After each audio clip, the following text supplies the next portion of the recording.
Lectura del Santo Evangelio según San Juan. Gloria a ti, Señor.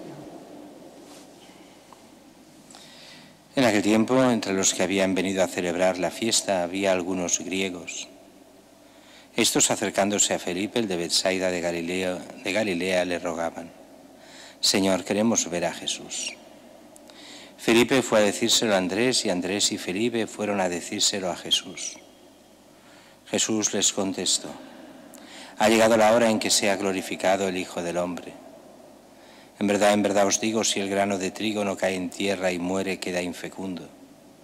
Pero si muere, da mucho fruto. El que se ama a sí mismo se pierde, y el que se aborrece a sí mismo en este mundo se guardará para la vida eterna. El que quiera servirme, que me siga, y donde esté yo, allí también estará mi servidor. A quien me sirva, el Padre lo honrará. Ahora mi alma está inquieta. ¿Qué diré? Padre, líbrame de esta hora. Pero si por esto he venido, para esta hora. Padre, glorifica tu nombre. Entonces vino una voz del cielo: Lo he glorificado y volveré a glorificarlo. La gente que estaba allí lo oyó y decía que había sido un trueno. Otros decían que le había hablado un ángel.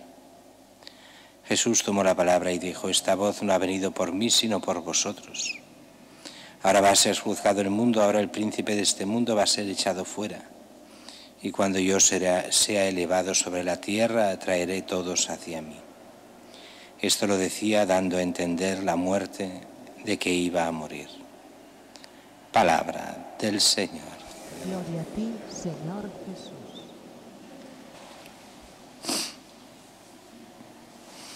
El Evangelio de hoy ya nos muestra lo que va a ser la Pascua de Jesús. Estamos ya en este Evangelio muy cerca de su pasión, y ante estos que vienen a conocer a Jesús, como si fuese ya un poco tarde para que Jesús les enseñe cosas, ya está preparándose para su pasión. Pero vienen estos, dice aquí, unos griegos que se acercan a Felipe, el apóstol, el de Betsaida, y le ruegan: Señor, queremos ver a Jesús. Y Felipe se lo dice a Andrés, y los dos se van a ver a Jesús. Y Jesús hace este pequeño discurso que vale para esos griegos como vale para todos los apóstoles y para todos nosotros. Estos griegos se supone que eran prosélitos, así lo explica Benedicto XVI. Y prosélitos quiere decir conversos al judaísmo, pero de origen pagano y de origen griego, no hebreo. Y es posible que hablasen griego. Bueno, seguramente debían hablar griego y a lo mejor chapurrear un poco también el arameo que se hablaba en la época. El caso es que Jesús da este discurso: ha llegado la hora de que sea glorificado el Hijo del Hombre. O sea, de que Jesús entre en la gloria, que se pueda ver la gloria de Dios. Y eso exige la muerte. A la gloria no se llega por la muerte.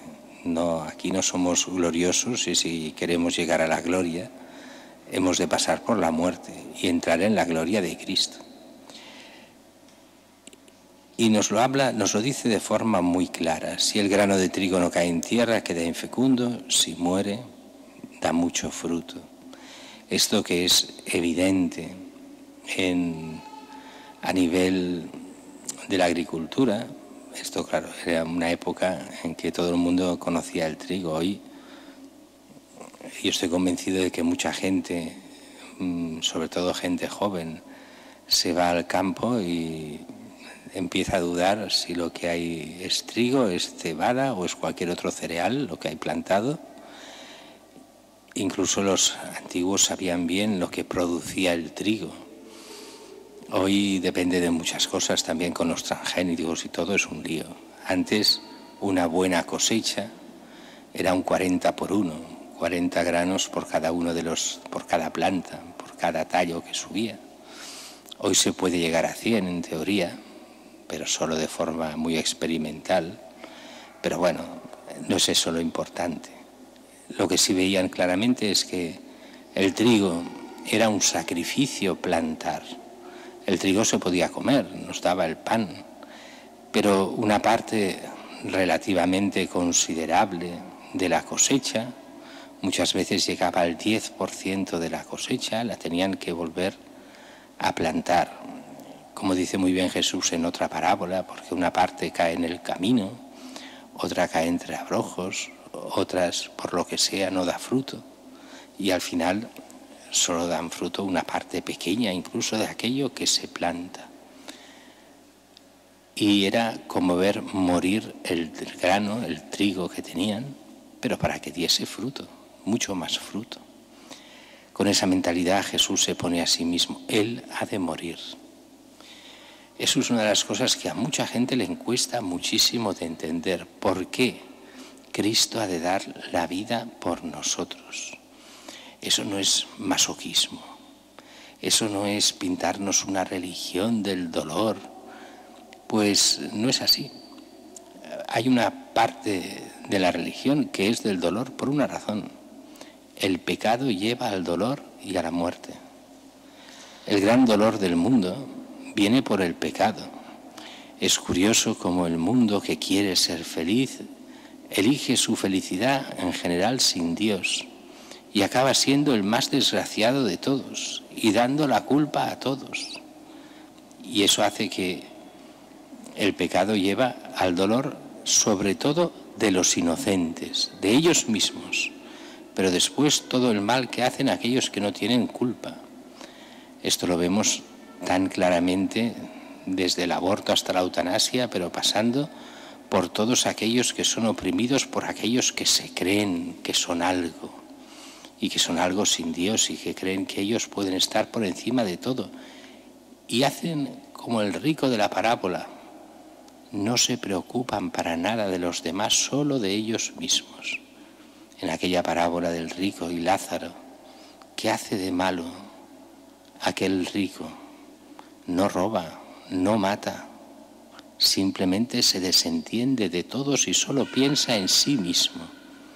Y ahí viene el pecado, esa soberbia de creerse todo para uno mismo y nada para Dios en primer lugar, y entonces darse cuenta de que Dios nos lleva al amor del prójimo, nos lleva a otra cosa.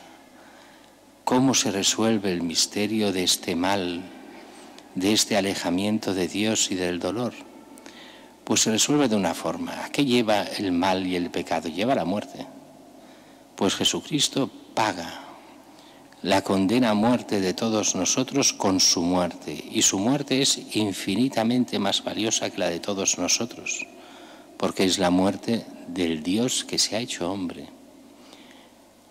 Da la vida por nosotros, Él paga por nuestros pecados.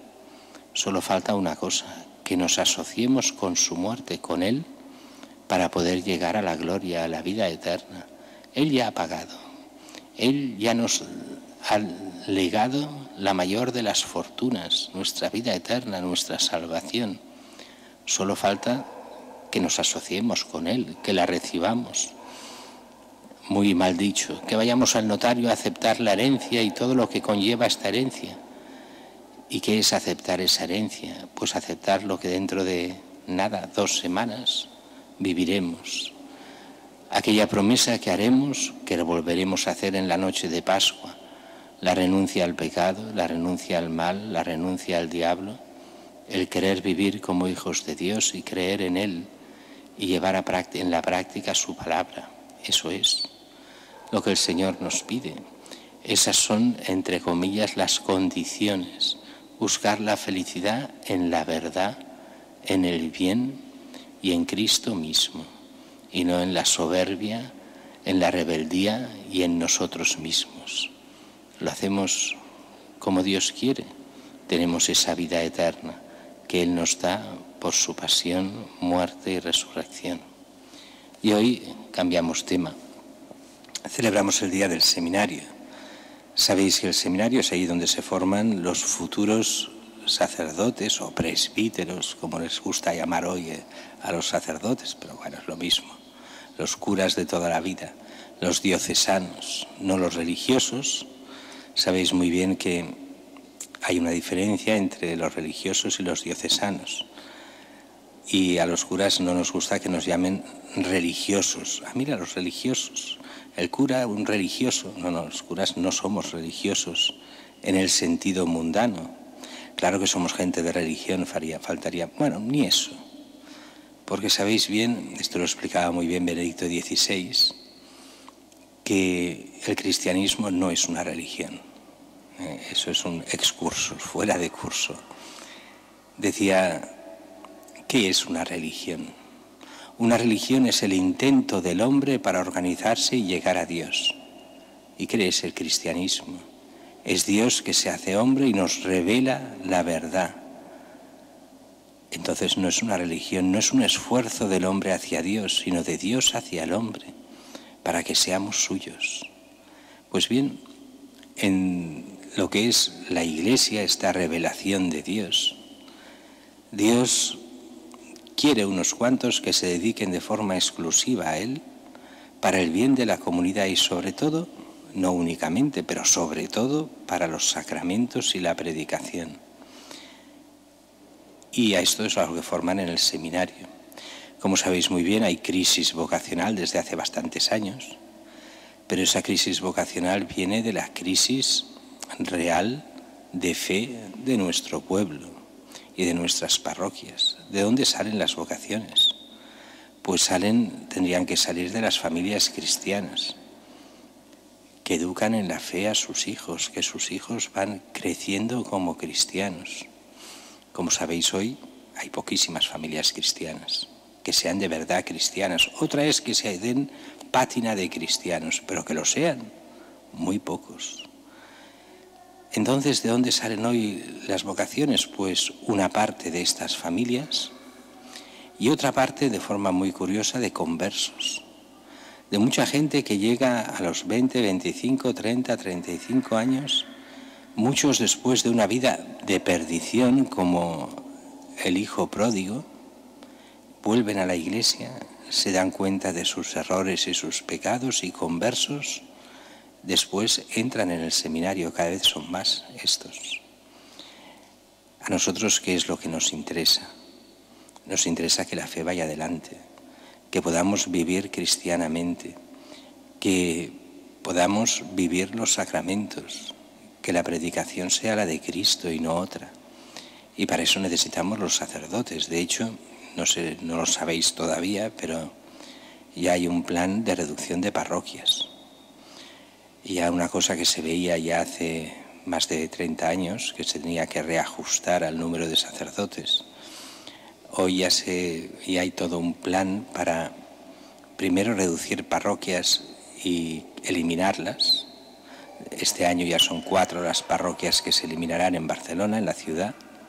Pero después también hay un plan de reestructuración que no sabemos cómo se hará ni cuándo se hará. Pero la idea es dejar una sola parroquia en todo el arciprestazgo de Gracia. En toda Gracia, o sea, desde Sant Miquel dels Sants, Corpus Christi, o Sant Jordi, Les Ceps, Santa María de Gracia, San Juan de Gracia, y las que me olvido, y esta, dejar una sola parroquia. Dejar algunas iglesias abiertas, pero que dependerían de un solo párroco, y con algunos curas que ayudasen como vicarios, y basta. Con lo cual, mucha actividad de la que ahora se hace va a desaparecer en pocos años. El plan ya está en marcha. ¿Todo por qué? Por falta de vocaciones. Porque los cristianos no vivimos una vida cristiana tal que salgan suficientes vocaciones. Por eso hemos de mimar a las que hay, mimarlas en el buen sentido, no en el mal sentido, sino colaborar para que salgan bien, para que tengan los medios necesarios. Por eso hoy es día de oración por las vocaciones, por los seminaristas, por los seminarios, por los superiores de los seminarios y también por todos los curas jóvenes que se encuentran con una difícil tarea y a veces un poco perdidos por el mundo en cómo está y que es difícil realmente buscar el bien del pueblo de Dios en un mundo que es contrario totalmente a la fe. También hoy es el día de colaborar económicamente, por eso la colecta va para el seminario diocesano, para poder mantener los estudios y mantener a los seminaristas hasta el momento de su ordenación. Y ya sabéis que si una carrera normal son 4 años, más un año de máster para poder ejercer, hoy en día la carrera de los curas es mucho, es un mínimo de 7 años. Ya, por eso cuestan también que salgan, porque son muchos años.